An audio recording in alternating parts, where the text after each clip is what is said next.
வாழ்வுக்கான தேடலில் இளையோர், youth in search of meaningful life. பொருளுள்ள வாழ்வுக்கான தேடல். அந்த தேடலில் கண்டினியூ சென்டென்ஸ். இளையோர் தங்கள் வாழ்வை எப்படி பக்குவப்படுத்த வேண்டும் என்பதற்கான திருமறை ஆதாரங்களை, திருமறை வழியான சிந்தைகளை கடவுள் நமக்கு அருள்வாராக. இளைஞர் தமது வழியை எப்படி தூய்மையாக்குவார்? திருமறை சொல்லுது. ஒரு இளைஞர் தனது வழியை எவ்வாறு தூய்மையாக்க முடியும்? சொல்லுங்க. அம்மா ரொம்ப அழகாக சொல்கிறாங்க, வசனத்தின்படி தன்னை காத்து கொள்வதில். இதுவே நான் சமஸ்கிருதத்தை சொல்லியிருந்தால் எல்லாரும் சொல்லியிருப்பீங்க. தமிழில் சொன்னதுனால சொல்லலை, குழப்பம். வாலிபன் தன் வழியை எப்படி சுத்தம் பண்ணுவான்? சமஸ்கிருதம்.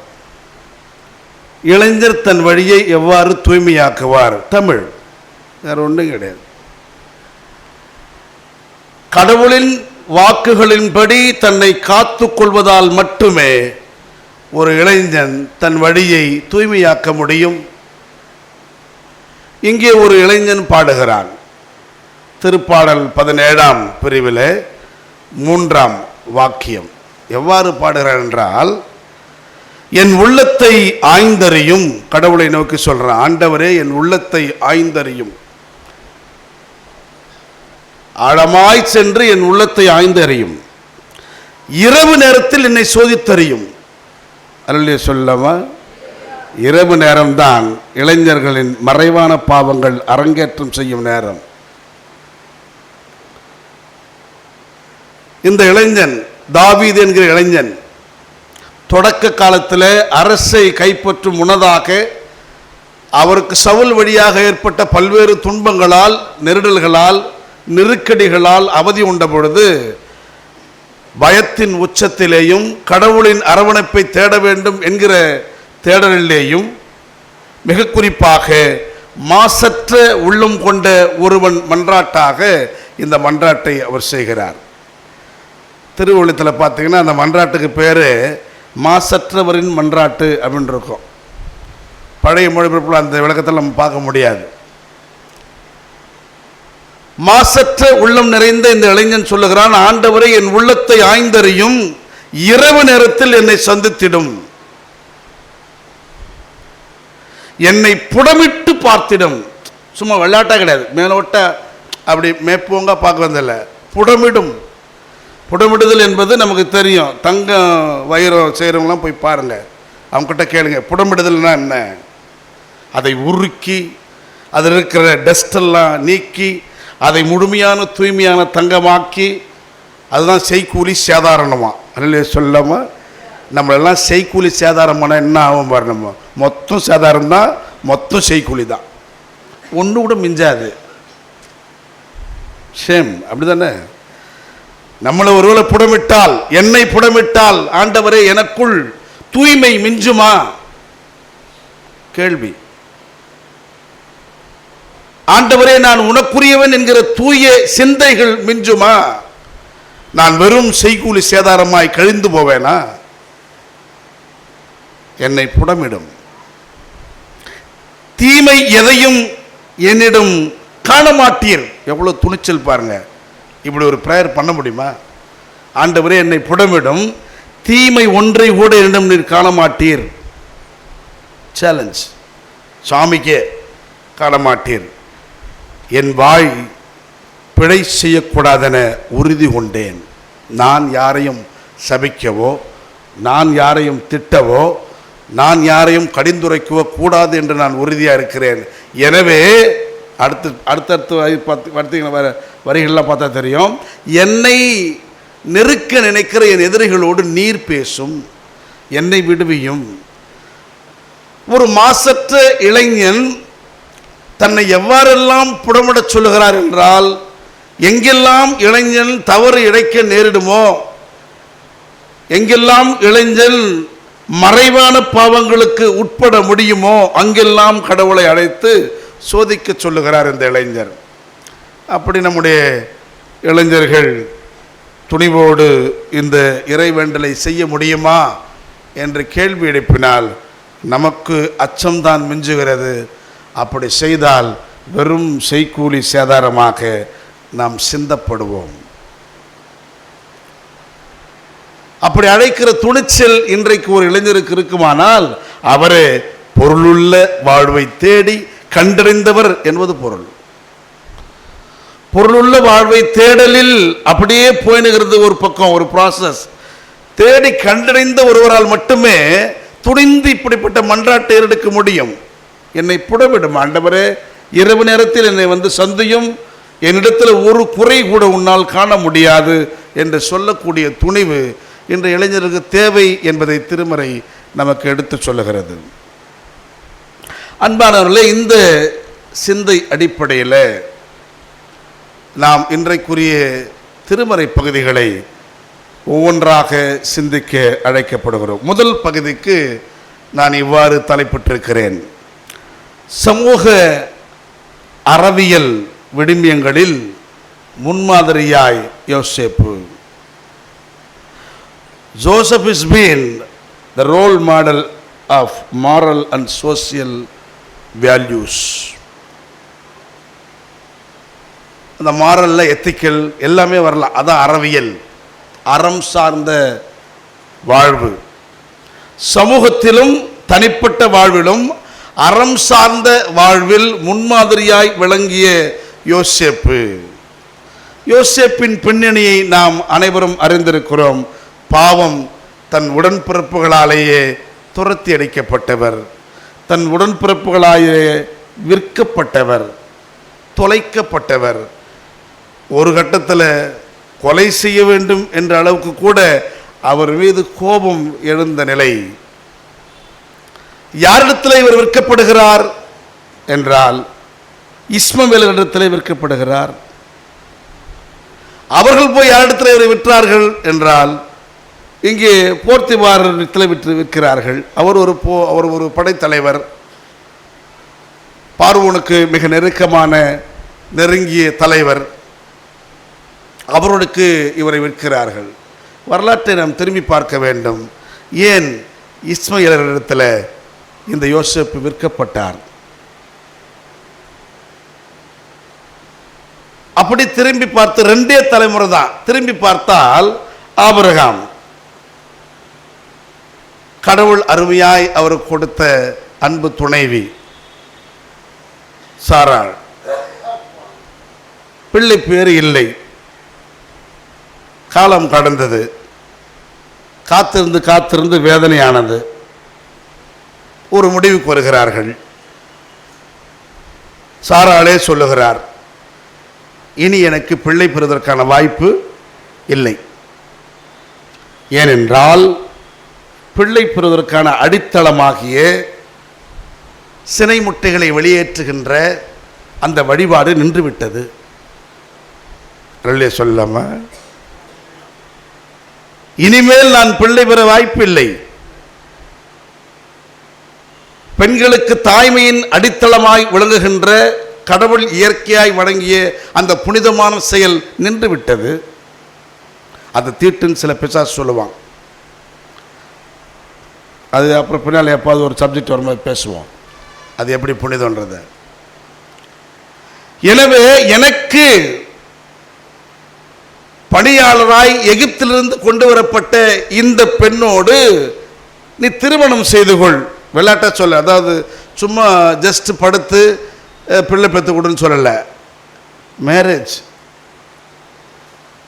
Regular marriage, legal marriage. அப்படி சொல்லிட்டு எனக்காக அந்த பெண் பிள்ளை பெறக்கூடும் என்று சாராள் ஆகார் என்கிற சின்ன குழந்தைய, ஏறக்குறைய 90 வயது மதிப்புடைய ஒரு தாத்தாவுக்கு திருமணம் செய்ய முடிவு செய்கிறார். அந்த பகுதியை நீங்கள் ஒழுங்காக படியுங்கள்.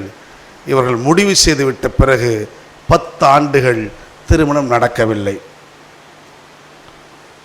கானானிலே 10 ஆண்டுகள் வாழ்ந்த பிறகு ஆகார் ஆபிரகாமுக்கு மனைவி ஆகிறார். அப்படின்னா என்ன பொருள்? அம்மாமார் சொல்ல முடியுமா? டிசைட் பண்ணிட்டோம். டிசைட் பண்ணி ஏன் 10 ஆண்டு வெயிட் பண்ணோம்? That's good. அப்படின்னு என்ன அர்த்தம்? அந்த குழந்தை இன்னும் வயசுக்கு வரலங்க. 90 வயது மதிக்கத்தக்க ஒரு தாத்தாவுக்கு வயதுக்கே வராத ஒரு குழந்தைய திருமணம் முடிக்க கொடுத்து சுயநலத்துக்காக அவ பெற்றுக்கிற பிள்ளை யார் தான் அது? சாராளுது. அப்படின்னு என்ன அர்த்தம்? ஆகார் உலகத்தின் முதல் வாடகை தாய். ஆகார் உலகத்தில் முதல் வாடகை தாய். அப்படித்தான் அடிமையாய் இருந்த அந்த பெண்ணுக்கு எதிர்த்து கூட பேச முடியாத ஒரு சூழல்ல விருப்பத்தையும் வெறுப்பையும் கேட்காமல் ஒரு கொத்தடிமையை போல அந்த பெண்ணை திருமணமாக்கி அந்த பெண்ணுக்கு ஒரு பிள்ளை பிறக்கிறது. கடவுள் அருள்கிறார். அந்த பிள்ளைதான் இஸ்மவேல். ஒருவேளை ஆபிரகாம் இந்த ஆகார் மீது தனிப்பாசம் காட்டியிருப்பார்.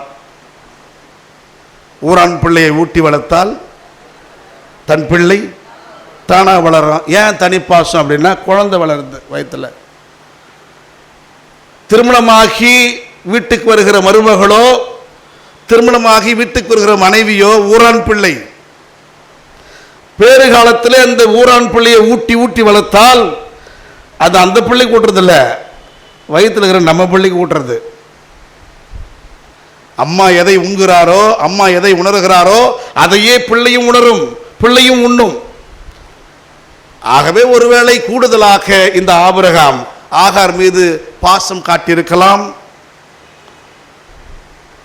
அம்மாவால் பொறுத்துக்க முடியல. யாரால? அங்கே ஆரம்பிக்குது சக்களத்து சண்டை. படியை தூக்கி அந்த அம்மா மேலே போடுறாங்க. யார் மேலே? ஆகார் மேலே. ஆகார் வந்து கிண்டல் பண்ணுறாங்களாம். ஏங்க, சின்ன வயசு குழந்தை என்னை போய் அந்த தாத்தா கட்டி வைக்கிறியேன்னு கேட்குறது கூட வாயில்லாத பூச்சி அது போய் என்ன பண்ணிச்சான்? கிண்டலும் கேள்வியும் பண்ணிச்சான். கேட்குறதுக்கு நல்லா வருகுது. ஆபிரகாம்கிட்ட கம்ப்ளைண்ட் பண்ண ஆபிரகாம் சொல்கிறார், ஏம்மா இப்போ கூட உன் வேலைக்காரிதாம்மா இல்லையே சொல்லம்மா. ஆபிரகாம் சொல்கிறார், இப்போ கூட உன் வேலைக்காரிதாம்மா, நீ என்ன நினைக்கிறியோ அதை செய். ஏன்னா வெறும் ஜஸ்ட் ஸ்லேவ். அப்படித்தான் ஆகாரை பயங்கரமாக கொடுமைப்படுத்தி அதன் வழியாக நடந்த பிரச்சனைகளால் நமக்கு தெரியும். இஸ்மவேல் ஆகார் எப்படி வெளியேற்றப்பட்டார்கள்.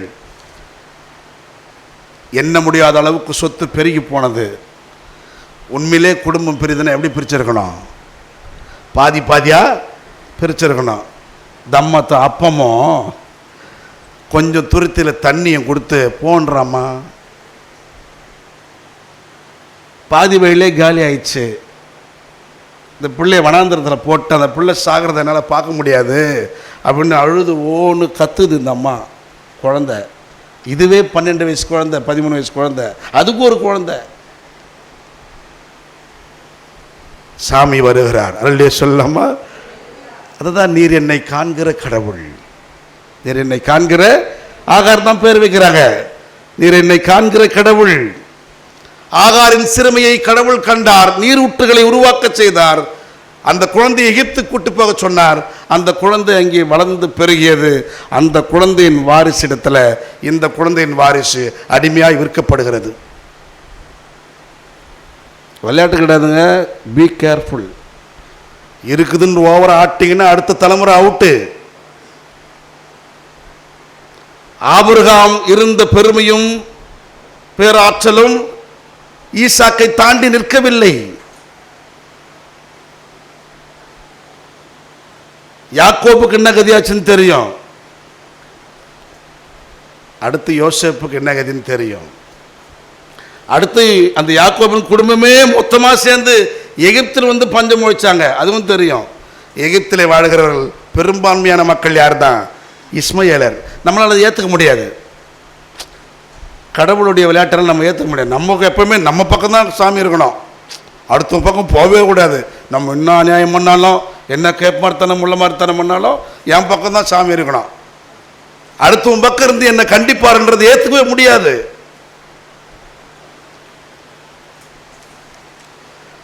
ஆகவே இந்த யோசேப்பு சரியாக தன் வரலாற்றை அறிந்திருந்தார். 2 மனைவிகளால் ஏற்பட்ட பிரச்சனை என்னவென்று தெரிந்திருந்தார். சொல்லமா அடுத்த தலைமுறையிலேயே இவருடைய அப்பா கிட்ட இருந்து இன்னொரு பெரிய பாடம் கற்றுச்சு அவருக்கு. யார் அவருடைய அப்பா? யாக்கோபு. அவர் சாதாரண ஆளா? அவரு அதெல்லாம் எடுத்தா டைம் பத்தாது, நமக்கு நேரம் எங்கே ஓடுறோம். அவர்கிட்ட இருந்து இன்னொரு பாடம் தெரியுமா? காதலித்தது ஒரு பெண்ணை. மாமனார் கெஞ்சுறாரு, எப்பா அது வயசுல சின்ன பொண்ணுப்பா, பெரிய பொண்ணு இருக்கும் பொழுது சின்ன பொண்ணை கல்யாணம் பண்ண இங்கே கூட தானே. நம்ம ஏன் பல நேரங்களில் தம்பிங்களுக்கு தங்கச்சிங்களுக்கு கல்யாணம் பண்ண முடியல? பெரிய பொண்ணு இருக்கிறா, அவளுக்கு ஏதாவது ஒரு வாழ்க்கை அமையட்டும், காத்திருக்கிறோமா இல்லையா? அப்படித்தான் காத்திருக்கிறாரு, கெஞ்சுறாரு. நோ நோ நோ, முடிஞ்சிருச்சு. 7 வருஷம் வேலையாக இருந்து கட்டையை வச்சா அவர் வேலை காட்டார். யார்? மாமனார். இரவு நேரத்தில், முதல் இரவில் விரும்பிய பெண்ணை திருமணம் செய்து விரும்பாத பெண்ணை அனுப்பி வைத்து விட்டார். எல்லாம் முடிந்த பிறகு விடிந்து பார்த்தால் யார் அது? வலி தாங்க முடியல, மாமனாரை போய் சட்டை பிடிக்கிறான். அப்போ இவன் உணரணும். என்ன உணரணும் தெரியுமா? நல்லா கண்ணு தெரிஞ்சு இளைஞனாக இருக்கிற உன்னையே ஒருவர் ஏமாற்றினால் அதை பொறுத்து கொள்ள முடியவில்லையே. அப்பா கண் மங்கியவர் ஆயிற்று, அவரை துணிஞ்சு ஏமாத்தினியே, அந்த வலி அவருக்கு எப்படி இருக்கும்? அதுதாங்க பிறருக்குன்னா முற்பகல் செய்யின், தமக்குன்னா தாமே வரும். அப்பாவின் வலியை யோசேப்பு இப்பொழுதுதான் உணர்கிறார். ஆனா இவருக்கு எல்லாம் தெரியும். அப்பா அப்படி தொட்டு கேட்கிறாரு, கைகளோ சொல்லுங்க, ஏசாவின் கைகள் குரலோ தெரியுதுடா எனக்கு, நீ யாருன்னு எனக்கு தெரியுது. அப்படிப்பட்ட அப்பாவை ஏமாத்து தானே நீ எல்லாத்தையும் பண்ண வந்த. அவருடைய வாழ்க்கையில் 1க்கு 2, 2க்கு 4, இந்த 4க்கு 12 பிறந்துச்சு. இந்த 12 தசை, ஒன்று கூட உருப்படலை. நம்ம நினச்சிக்கிறோம் இஸ்ரேல் கூட்டம் அப்படி அப்படின்னு. அது வரலாறு நோண்டி பாருங்க. கூட பிறந்த பிள்ளை தம்பியே ஏற்றுக்க முடியலங்க, அடித்து நொறுகிறானுங்க. திருமறை ரொம்ப சுருக்கி சொல்லியிருக்குது. யோசேப்பு எவ்வளோ வேதனைப்பட்டிருப்பார் பாருங்க. ஒருத்தன் சொல்கிறான் கொல்ல வேணடான்றான், அப்படின்னு என்ன அர்த்தம்? இன்னொருத்தன் கொல்ல துணிஞ்சான்னு அர்த்தம். இன்னொருத்தன் சொல்கிறான் எப்பா வித்துடலாம்பா, எங்கன்னா தூக்கி போட்டுடலாம்பா பள்ளத்தில். என்ன பிளான் பாருங்க. கூட பிறந்த தம்பியை திட்டமிட்டு ரொம்ப அழகாக, அவன்லாம் நல்ல பிள்ளைங்களா? அதுங்க நல்ல பிள்ளைங்களாங்க அதுங்கெல்லாம். இந்த வழிகளை எல்லாம் உணர்ந்த யோசேப்பு தன்னை தற்காத்துக் கொள்ளுகிறார். ஆண்டவரே, என் தலைமுறை அடைந்த அவமானங்களை, என் தலைமுறை அடைந்த அநீதிகளை நான் அடையக்கூடாது. எனவே நான் நேரிய வழியில் நடக்க வேண்டும் என்று அந்நிய இடத்தில் கூட நேர்மையோடும் நீதியோடும் நடக்கிறார். அதைத்தான் திருமறை திரும்ப திரும்ப சொல்கிறது. கடவுள் யோசேப்போடு இருந்தார். அல்லே சொல்லலாமா? ஸோ சில நேரங்கள் நமக்கு படிப்பினைகள் தான் பாடம். அப்பாவுடைய ரோல் மாடல் நமக்கு அப்படியே வரணும் அவசியம். அப்பா குடிச்சிட்டு அம்மாவை சம்மாடி அடிப்பார். அதை பார்த்து வலிக்கிற உண்மையான பிள்ளை அப்பட்டமான நல்ல பிள்ளையா இருக்கும். அதுவும் தருதலை மாறிச்சுன்னா அது ஜஸ்ட் ஃபாலோன்னு அர்த்தம். அந்த வலியை உணர்கிற யோசேப்பு தன்னைத்தானே செதுக்கிக் கொள்ளுகிறார். அழகு வாய்ந்த இளைஞனாய் இருந்தாலும், அறிவு நிறைந்த இளைஞனாய் இருந்தாலும், யாருடைய கட்டுப்பாட்டிலும் தன்னை வைத்துக் கொள்ளாதபடிக்கு தனக்கு தனித்துவத்தை ஏற்படுத்தி கொண்டார்.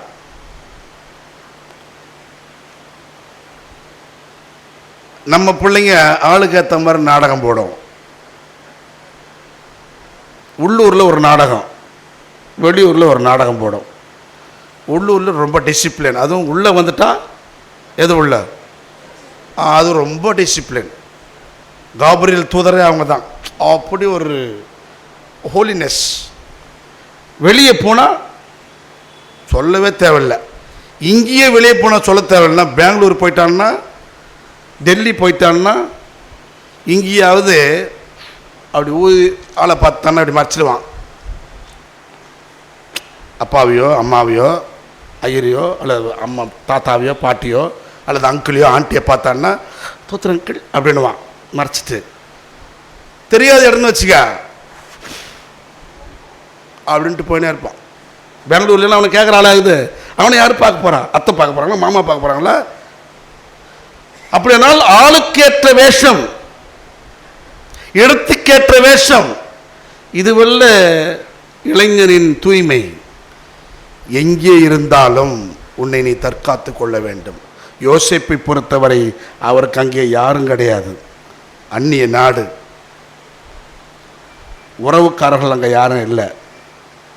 அவரை ஏண்டா பீடி குடிக்கிறேன்னு கேட்க போகிற ஆள் கிடையாது, ஏண்டா தண்ணி அடிக்கிறேன்னு கேட்க போகிற ஆள் கிடையாது, ஏண்டா பொறிக்கா சுத்தரன்னு கேட்க போகிற ஆள் கிடையாது. ஆனால் தன்னை முழுமையாய் தூய்மையாய் காத்து கொண்டார். அல்லே சொல்லலாமா? ஆமாம். சில நேரங்கள் நம்ம சூழ்நிலையை என்ன பண்ணுவோம், நம்முடைய தவறு காரணமாக சொல்கிறோமோ. இளைஞர்களுக்கு தான் அந்த பாடம். என்ன தம்பி ஏன் இந்த மாதிரி ஆகிட்ட? என் ஃப்ரெண்ட்ஸ் எல்லாம் ரொம்ப நெருக்கடி கொடுத்தாங்களாம், கம்பல் பண்ணாங்களாம். அவங்க அது என்ன கம்பல் பண்ணாங்கன்னு தெரில. கம்பல் பண்ண மட்டும் எப்படி வந்துடும்? உனக்குள்ளே இல்லாத பிசாசு வெளியிலேருந்து யாரும் உள்ளே புகுத்த முடியாது. சும்மானா காரணம் காட்டக்கூடாது இல்லை. சூழல்களை காரணம் காட்டி தவறு செய்கிற இளைஞர்களுக்கு யோசேப்பு ஒரு பாடம். அறநெறி வாழ்வுக்கும் சமூகவியல் வாழ்வுக்குமான ஒரு சிறந்த பாடமாய் அழகு மிகுந்த இளைஞனாய் இருக்கிற இந்த யோசேப்புக்கு ஒரு அரிய வாய்ப்பு கிடைக்கிறது. அந்த வாய்ப்பை யோசேப்பு பயன்படுத்தி கொண்டால் போர்த்திபாரின் இடம் யோசேப்புக்கு அரண்மனையிலும் அரியணையிலும். அப்படி குறுக்கு வழியில் அதை சம்பாதிக்க யோசேப்பு விரும்பவில்லை. யோசேப்பின் உள்ளத்திலே தன்னை தற்காத்துக் கொள்வதற்கான பாடங்கள், அவருடைய வரலாற்று பின்னணி, நிகழ்ந்த அநீதி. அதனால்தான் பாருங்க, திருமறை சிந்தையிலேயே இஸ்ரேல் குடும்பத்திலேயே ஒற்றை மனைவியோடு முடித்து கொண்டவர் யோசேப்பு மட்டும்தான்.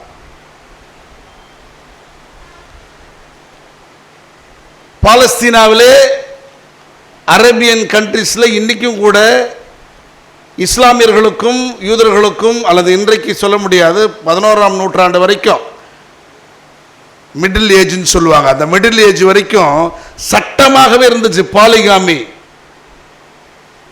பலதார மனம் சட்டம். ஒரு ஆண் எத்தனை பெண்ணை வேணாலும் மணந்து கொள்ளலாம், சட்டம். ஏன்னா அவங்களுக்கு கடவுள் கொடுத்த சட்டம் பெருசு. எது? பலிகி பெருகுன்றது. இந்த பலிகி பெருகிறதுக்கு கணக்கே இல்லாமல் பலிகி பெருகுனாங்க. இன்றைக்கெல்லாம் நம்ம அப்படி பண்ண முடியாது. இருக்கிற இடத்துல நம்ம குண்டு செட்டில் குதிரை ஓட்டின வர முடியல. கொஞ்ச நாள் பார்த்து நாம் இருவர் நமக்கு இருவர்னா, இப்போ நாம் இருவர் நமக்கு ஒன்று போதும்னா, அடுத்து நாமே குழந்தை நமக்கேன் குழந்தைன்னு போகிறான். அப்படி சில பிசாசு வந்துடுச்சு, லிவிங் டுகெதர். நீ பாட்டு நீரி நான் பாட்டு நகரேன். இந்த ஜென்ரேஷனோட முடிஞ்சு போடும், உலகமே அழிஞ்சிடும் இந்த பிசாசுங்களால். அடுத்த தலைமுறை உருவாக போகிறதில்ல. ஒரு 2-3 தலைமுறைக்கு முன்னால் போனோன்னா ஒரு குடும்பத்தில் 10 பிள்ளைங்க, ஒன்று கூட பிரசவம் ஆப்ரேஷன் கிடையாது. அல்ல சொல்லாமா, ஒன்று கூட ஆப்ரேஷன் கிடையாது, சுகப்பிரசவம். அது கட்ட மாதிரி இருக்கும், 10 பெத்து போட்டது கண்ணு மாதிரி இருக்கும். அத்தனையும் அக்கறையோடு வளர்த்தெடுத்தார்கள். அத்தனை பிள்ளைகளும் இன்றைக்கு உருப்படியாக இருக்கிறது. நீங்கள் வேணால் எந்த குடும்பத்தில் எடுத்துங்க. ஆனால் நம்ம பிள்ளைங்களை பார்த்தா பயமாக இருக்குது. இப்போது 1-2 தான் இருக்குது. அடுத்த தலைமுறை என்ன ஆகுமோன்னு தெரியல, பயமாக இருக்குது. அவருடைய எதிர்காலத்தை குறித்து அச்சம் இருக்கிறது. ஏன்னா கடவுள் பயம் பிள்ளைகளிடத்தில் குறைந்து போயிருக்கிறது. கடவுள் அச்சம்தான் நம்மை வாழ்விப்பதற்கான அடித்தளம். கடவுள் மீது கொள்கிற பற்றும் கடவுள் மீது கொள்கிற அச்சமும் தான் நம்மை முழுமையாய் நம்மை நாமே செதுக்கிக் கொள்வதற்கான அடித்தளம். அதை விட்டு நகர்ந்து விட்டோம் என்றால் நீ எவ்வளவு பணத்தை பார்த்தாலும், எவ்வளவு செல்வத்தை சம்பாதித்தாலும், எவ்வளவு வளமான வாழ்க்கையை வாழ்ந்தாலும் அடுத்த தலைமுறை கேள்விக்குறியாகி போகும்.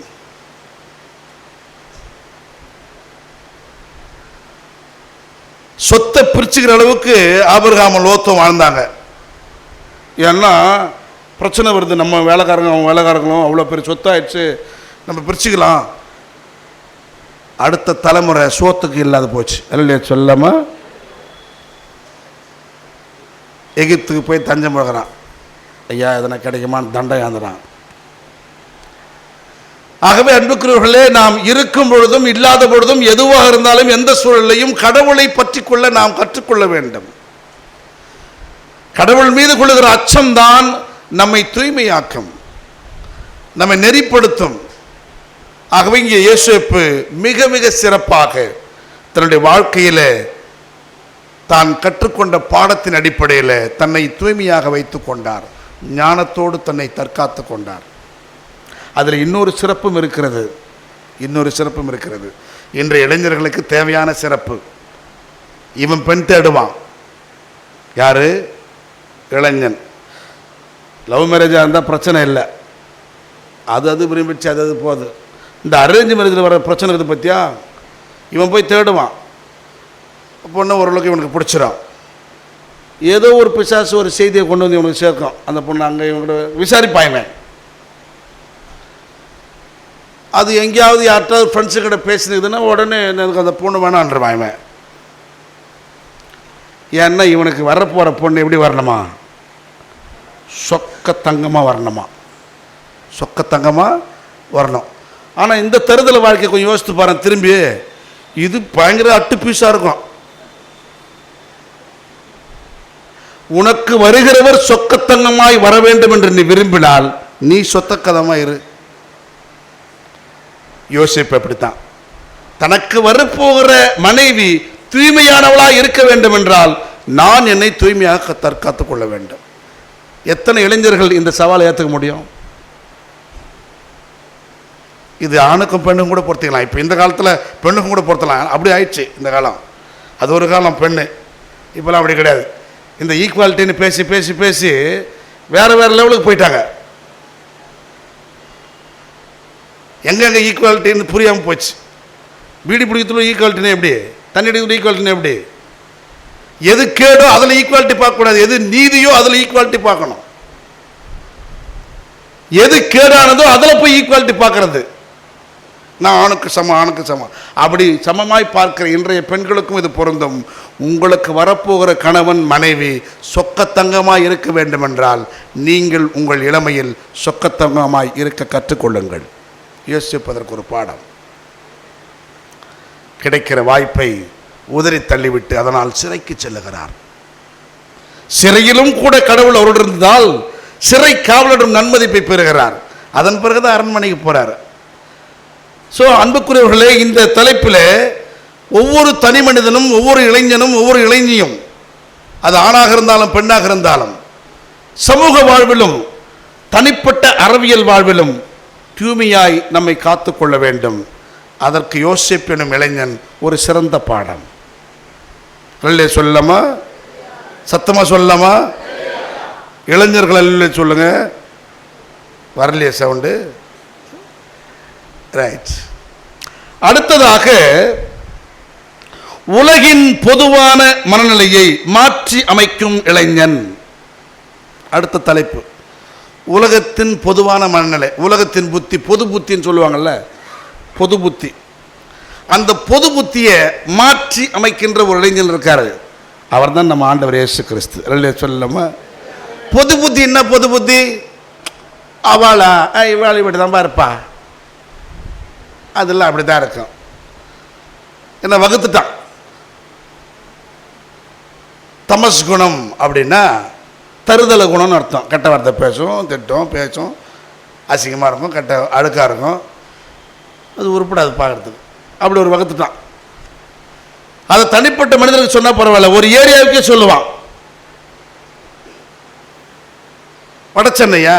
ஆடா இப்படித்தான் இருப்பாங்க அவங்கெல்லாம். வடச்சென்னைன்னா இப்படி தான்.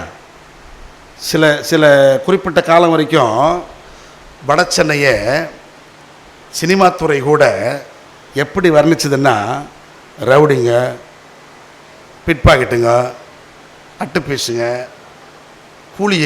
கைக்கூலிங்க, கூலிப்படை, கொலை பண்ணுற கொலைகாரனுங்க, இப்படி தான் காட்டி வந்தான். ஏன்னா இந்த பகுதியை இப்படித்தான், இதை மாற்றி அமைக்க முடியாது. அது அப்படி ஒவ்வொரு இடத்துலையும் சில பேருடைய மண்ணில் அந்த மாதிரி ஊரில் வரணும்னு வச்சுக்க, சரி பசங்களாம் அப்படி தான் இருப்பாங்க அப்படின்னுமா, சிம்பிளா. இதுதான் பொது புத்தி. இப்படிப்பட்ட பொது புத்தியை இயேசு மாற்றுகிறார். அல்லேலூயா சொல்லாம. என்ன பொது புத்தி இங்க? ஆண்டவர் இயேசு கிறிஸ்து பிலிப்பு என்கிற இளைஞனை தன் பக்கமாய் அழைக்கிறார். கலிலேயாவில் அவர் பேதுரு, அந்திரேயா போன்றவருடைய ஊரை சேர்ந்தவர், பெத்சாய்தா. அந்த பிலிப்பு இயேசுவை கண்ட மாத்திரத்தில் இவர்தான் திருமறை சொல்லிய இறைவாக்கினர்களும் அரசர்களும் அல்லது பழைய ஏற்பாட்டு சட்டங்களும் சொல்லிய மெசியா என்பதை உணர்ந்து அதை தனக்கு தெரிந்த ஒரு இளைஞனுக்கு போய் சொல்லுகிறான். அந்த இளைஞனா நத்தானியேல். அவர் கேட்கிறார் ஒரு கேள்வி. பிலிப்பு போய் நத்தானியல்கிட்ட சொல்றார், எப்பா பழைய ஏற்பாட்டில் தோரா அது தோரா தான், தோராவில் சொல்லப்பட்ட மெஸ்ஸியா இறைவாக்கினர்களும் திருச்சட்டங்களும் சொல்லியே மெஸ்ஸியாவை நான் கண்டேன். அப்படியாப்பா? யார் அந்த மெஸ்ஸியா? இயேசு கிறிஸ்து. இயேசு தான் அந்த மெஸ்ஸியா. எந்த ஊர் அவரு கேட்குறான் கேள்வி. நாசரேத்து. யாருடைய பையன்? அவர் தச்சன் யோசேப்புடைய மகன். விளக்கம் சொல்கிறான். உடனே இந்த எவாள் புத்தி யூத சிந்தை புத்தி சொல்லுது, நாசரேத்திலிருந்து நன்மை வரக்கூடுமோ? ஏன்டா வராது? அல்லேலூயா சொல்லாம அப்படின்னா என்ன அர்த்தம்? பொது புத்தி. இஸ்ரேல் குடும்பத்தை பொறுத்தவரை, குறிப்பாக யூதர்களை பொறுத்தவரை, நாசரேத்தை குறித்த பார்வை என்னவென்றால், நாசரேத்தை குறித்து பழைய ஏற்பாட்டு திருமறையில ஒரு குறிப்பு கூட கிடையாது. இறை வாக்குகளோ திருச்சட்டங்களோ எதுவுமே கிடையாது. நீங்க ஒன்று சர்ச் பண்ணி பாருங்க. நாசரேத் என்கிற ஊரை பற்றி பழைய ஏற்பாட்டு திருமறைகளிலே எங்கேயும், குறிப்பாக தோராவிலோ அதற்கு விளக்கம் சொல்லுகின்ற மிஷ்னா என்கிற விளக்க உரையிலோ, அதற்கு விளக்க உரையா இருக்கிற தால்மூத் என்கிற விளக்க உரையிலோ எங்கேயுமே நாசரேத் முன்னறிவிக்கப்படவில்லை. சில பேர் இருப்பாங்க, பைபிள் இருக்குதா அப்படின்வாங்க, எதுக்கு எடுத்தாலும். இல்லை, ஈஸ்டர் பைபிள் இருக்குதான்னு கேட்பான் சில பேர். புதுவெள்ளி பைபிள் இருக்குதானுமா, பெந்தேகோஸ்தே பைபிள் இருக்குதானுமா, இப்படி பல காரியங்களை கேட்டு நிற்பாங்க. ஏன்னா அவங்க பைபிள் பிசாசுங்க. அவங்க பைபிள்லே தான் இருக்குன்னு நினச்சி, பைபிளில் பீடி பிடிக்காதுன்னு சொல்ல இல்லை, பீடி குடிக்காதேன்னு பைபிள் இல்லையே, அதை சொல்லக்கூடாதா? தண்ணி அடிக்காதுன்னு பைபிள் இல்லையே, சொல்லக்கூடாதா? எழுத்துக்கு எழுத்து திருமறையை புரிந்து கொள்ளக்கூடாது. ஆக திருமறை எல்லா விதமான நன்மைக்கும் தீமைக்கும் ஒரு இருபுறமும் கருக்குள்ள பட்டயமா இருக்கிறது, வாளா இருக்கிறது. அதை சரியாய் புரிந்து கொள்ள அறிவு தேவை. இந்த எழுத்துக்கு, இந்த இஸ்ரேல் மக்களை பொறுத்த வரைக்கும், குறிப்பாக யூதர்களை பொறுத்த வரைக்கும், திருமறையை எழுத்துக்கு எழுத்து புரிந்து கொண்டார்கள். அவர்களுடைய புரிதல் அடிப்படையில் முன்னொரு காலத்திலோ எதிர்காலத்திலோ எதை குறித்தும் நாசரேத் என்கிற குறிப்பு பழைய ஏற்பாட்டு பகுதியிலே தோரா முழுதும் இல்லை. அப்படின்னும் பொழுது நாசரேத்திலிருந்து ஒரு நன்மை வர வாய்ப்பு இல்லை. அதிலேயும் நாசரேத் எங்கே இருக்கிறது அப்படின்னா, கலிலேயா என்பது எளிய மக்கள் வாழுகிற பகுதி. ஆண்டவர் இயேசு கிறிஸ்துவின் காலத்திலே பாலஸ்தீனா 3 பகுதியாக பிரிந்திருந்தது. ஒன்று யூதேயா. யூதேயா என்ற சோகால்டு அவாள் வாழ பகுதி. யாரு? ஜூஸ், யூதர்கள். ரெண்டாவது கலிலேயா. கலிலேயா பிற இனத்தவர்கள், ஜென்டைல்ஸ். யூதர்கள் வாழ்ந்தாலும் அங்கே அந்த யூதர்கள் யாருன்னா இரண்டாம் நிலை யூதர்கள். அவர்களுக்கு பூஜிக்கவோ அர்ச்சனை செய்யவோ ஆசாரித்துவம் செய்யவோ அதிகாரம் இல்லை. ஆனால் அவங்க மனசில் நாங்கள்லாம் அவாள் அப்படின்னு நினைப்பு. புரியுதா? இங்கே சேர்க்க மாட்டான். அனைத்து சாதியினரும் அர்ச்சகராக்கலாம் சட்டம். ஒத்துக்கினானாப்பா செக்ஷன் ஐயா ஒத்துக்கினாங்களா? அனைத்து சாதியினரும் அர்ச்சகராகலாம். அவள் ஒத்துக்குச்சா? குறுக்கு நூல் போட்ட குடிமை வச்ச அவள், ஆஹா அது ஆகாது, ஆகம விதிப்படி இவாள் மட்டும்தான் பூஜிக்க முடியும். என்ன, இவாளுக்கு தான் சுக்லாம்பரதம் சச்சிவர்ணம் தர்மம் தர்மம் தர்மம் அப்படி சொல்ல தெரியும்.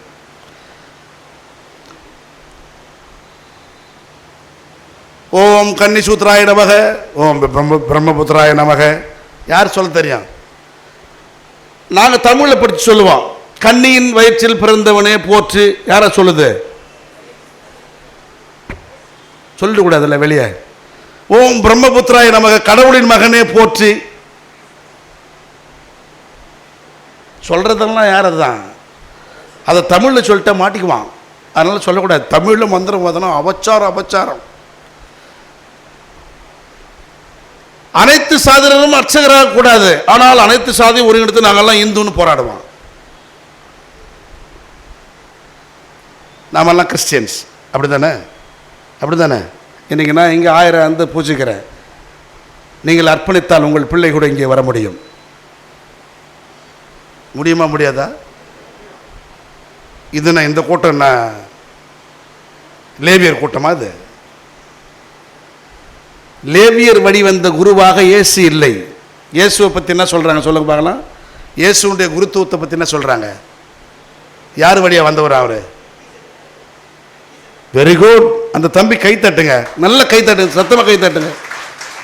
மெல்கிசேதேக்கின் முறைமைப்படி வந்த குருவானவர் இயேசு. அதனால தான் இன்னைக்கு நான் அங்கி போட்டுக்கிறேன். அல்ல சொல்லாமா, லேவியர் வழிதான் குருவாக முடியும்னா நாம் போட முடியாதுங்க. யார் தான் போட முடியும்?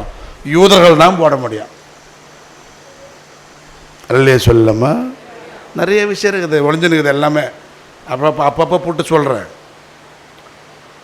ஆகவே இங்கே இயேசு கிறிஸ்துவுடைய நிலைப்பாடு என்னவென்றால், நாசரேத் என்கிற ஒரு எளிய மக்கள் வாடுகின்ற இடம், கலிலேயாவில் இருக்கிற ஒரு சேரி. அந்த சேரியிலிருந்து ஒரு நன்மை பிறக்க கூடுமா என்றால் முடியாது. இது பொது புத்தி. இயேசு இந்த பொது புத்தியுடைய நாத்தானியலை பிலிப்பு கொண்டு வரும் பொழுது இயேசு ஒரு நக்கல் செய்கிறார். அல்ல சொல்லாமா, அந்த வார்த்தை ரொம்ப தெளிவான வார்த்தைங்க. கபடற்ற உத்தம இஸ்ரேலின் அப்படின்னா என்ன அர்த்தம்? என்ன பொருளுங்க? யார் தங்களை அப்படி சொல்லிக்கிறாங்க? நாங்கள்லாம் பியூர் அண்ட் கிளியர் அப்படின்னு யார் சொல்லிக்கிறாங்க? வாப்பா பியூர் அண்ட் கிளியரு அப்படின்னு என்ன அர்த்தம்?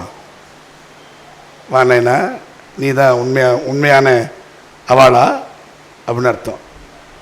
We are pure and clear. அது தொட்டா தீட்டு, இது தொட்டா தீட்டுணுமா ஒருத்தன் சிலர். அது போன்ற மனநிலை உடைய ஒரு மனிதரை ஏன் இங்கே இயேசு 2 வகையில் பாராட்டும்படியாகவும் நையாண்டி செய்யும்படியாக இந்த வார்த்தையை பயன்படுத்துகிறாருன்னா, ஒன்று, அப்படி இந்த பொது புத்தி சிந்தனை இருந்தாலும் அது என்னதான்னு பார்க்க வரான். சில பேர் பார்க்க கூட வரமாட்டான். அல்ல சொல்லாமல் எது நடந்தாலும் நான் தான் செய்யணுமா, மற்றவன் செஞ்சால் அவனுக்கு ஆகவே ஆகாது, நல்லதாகவே இருந்தாலும். அது சிலருடைய புத்தி. இந்த இந்த இந்த சிலுவையை இங்கேருந்து இங்கே எடுத்து வைக்கணும்னா நான் தான் எடுத்து வைக்கணும். சில பேர் இருப்பாங்க பிடிவாதமாக. இன்னொருத்தர் எடுத்து வச்சிட்டா அது எப்படி எடுத்து வச்சாங்க, யாரை கேட்டு எடுத்து வச்சாங்கன்னு கேட்பாங்க. சும்மா உங்களுக்காக சொல்ல, எக்ஸாம்பிளுக்கு சொல்கிறேன். அப்படிப்பட்ட மண்ணிலை உடைய நிலையிலிருந்து இந்த நத்தானியேல் கொஞ்சம் ஈகரா, கொஞ்சம் ஆர்வம் மிக்கவராய் அந்த இயேசு யார்தான் என்று பார்க்க வருகிறார். அப்போ இயேசு சொல்றாரு, வாப்பா கபடற்ற இஸ்ரேலனே அப்படின்றாரு. அவருக்கு ஒரே பெருமை, அல்லே சொல்லாமல் யாருக்கு நம்மளை இயேசு போராட்டுறாரு அப்படின்னு பெருமை. உடனே உங்களுக்கு எப்படி என்ன தெரியுன்றான். எங்க பண்ணுறது கிண்டல், இவருக்கு பெருமை. உங்களுக்கு எப்படி என்ன தெரியும்? How to you know? சில பேர் சொல்லுவோம்ல, எப்படி தெரியுங்களே? அப்போ இயேசு சொல்கிறாரு, இயேசு சமூகத்தை படித்தவர், இயேசு சூழலை படித்தவர், இயேசு ஞானம் நிறைந்தவர் என்பதற்கு என்ன ஆதாரம்னா, பிலிப்பு உன்னை அழைப்பதற்கு முன்னதாக நீ அத்திமரத்தின் கீழ் அமர்ந்திருந்தாயே, அப்பொழுதே நான் உன்னை கண்டேன்றார். ஃபேக்ட், அது ஃபேக்ட். உடனே ஓ அப்படியா, அங்கே பார்த்துட்டீங்களா? அப்படியானால் நீர்தான் இறைமகள். எப்படி பாரு, தப்புன்னு தான், நீர்தான் இறைமகள், நீர்தான் கடவுளின் வந்தவர், கடவுளின் பிள்ளைன்றான். இயேசு உடனே சொல்ற, எப்பா அத்திமரத்துக்கு கீழே உட்கார்ந்து நான் சொன்னேன், அதனால சொல்கிறத அந்த கான்வர்சேஷனை படிக்கணும் ஒழுங்கா. நான் உன்னை அத்திமரத்தில் கண்டேன் என்று சொன்னதால் தான் இதை சொல்லுகிறாயா? இது after all let's see, wait and see. இறைமகனாகிய இயேசுவின் மீது மானிடர்கள் ஏறுவதையும் இறங்குவதையும் நீ காண்பாய் அப்படின்னு அர்த்தம். அங்கே இயேசு கன்ஃபார்ம் பண்ணுறாரு, I am the bridge between God and people, I am the ladder. இறைமகன் மீது மனிதர்கள் ஏறுவதும் இறங்குவதும் என்னென்ன அர்த்தம்? யார் மேலே ஏற முடியும்?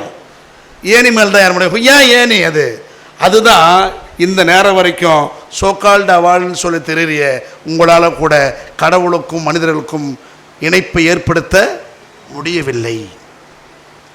கடவுள் பேரில் இவாளெலாம் இங்கே உட்காரு, அவள்லாம் அங்கே உட்காரு, அவள்லாம் அங்கே இருன்னு கோயிலே பேதம் பிரித்தவன் தான் நீங்கள்.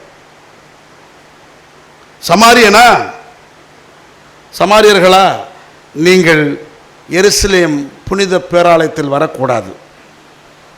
கலிலேயர்களா, நீங்கள் வரலாம், அங்கே உட்கார். யூதர்களா, வாங்க வாங்க வாங்க வாங்க உட்கார். அதனால தான் இயேசு சாட்டி எடுத்தார். அல்ல சொல்லாமா, இயேசு ஒரு கோயில் மேலே சாட்டுறாருன்னா சும்மா கிடையாது. சோசியல் ஈவில் அந்த சர்ச், அந்த டெம்பிள், சமூக பிசாசு, கடவுள் பேரில் மக்களை பிரிக்கிற பிசாசு. அதனால தான் சொல்றாரு, இது எல்லா மக்களும் வந்து இறைவேண்டல் செய்கின்ற என் கடவுளின் வீடு. இதை திருடரும் கொள்ளையரும் ஒளிந்து கொள்ளுகிற அலிபாபா 40 திருடர்கள் கொலைகாட்ட கும்பலாக ஆகிட்டீங்களான்றார். அந்த லாங்குவேஜை புரிஞ்சுங்க. எல்லா மக்களும், there is no division in Christ.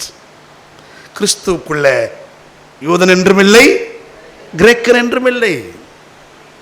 அன்னைக்கு யூதன் கிரேக்கன் 2 பிரிவு, இன்னைக்கு சொன்னால் 1000 பிரிவை சொல்லணும். இல்லை, எவனும் இல்லை கிறிஸ்துவுக்குள்ள. பணக்காரன் என்றும் இல்லை, அடிமை என்றும் இல்லை, ஈவன் ஆண் என்றும் இல்லை, பெண் என்றும் இல்லை.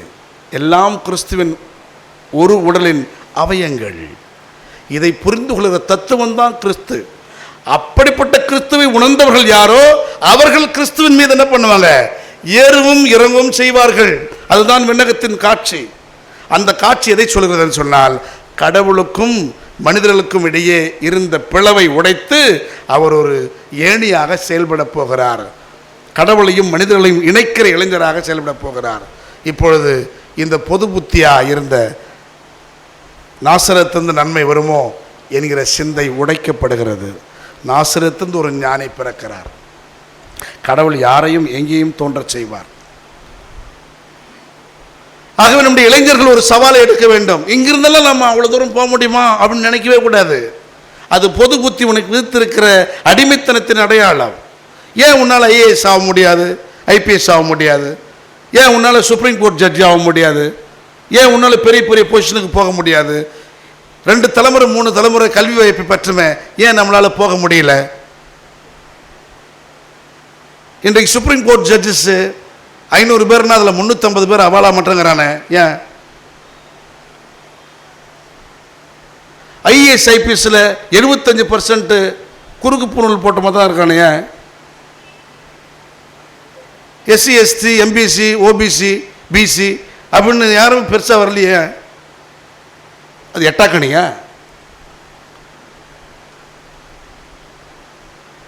ஏதோ 2 தலைமுறை அப்படி படித்து அப்படி துளுத்துட்டு வந்துட்டோம். நம்ம வளர்றதை பார்த்து பொறுத்துக்க முடியல. நீட்டுன்றான், நெட்டுன்றான், புட்டுன்றான், எல்லாம் வைக்கிறான்.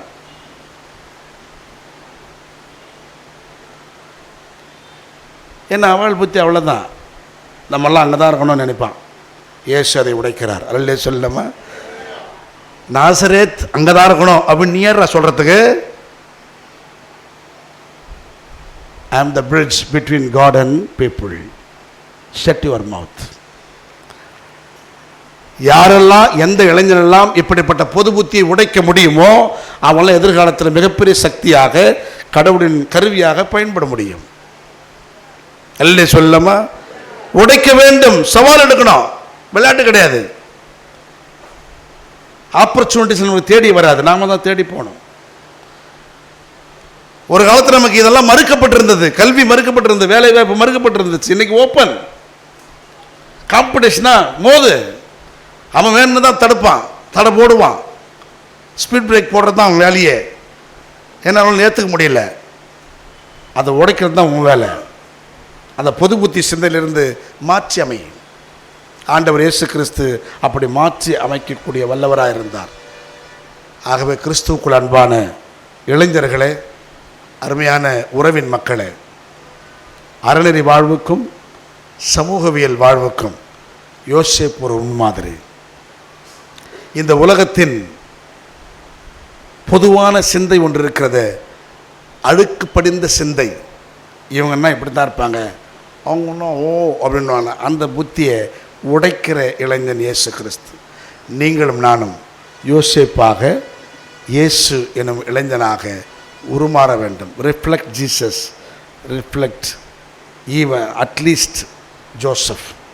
இல்லை சொல்லாமல் உன்னுடைய பர்சனல் லைஃப்பில் ஜோசப் ஆயிரு, உன்னுடைய சோசியல் லைஃப்பில் ஜீசஸ் ஆயிரு.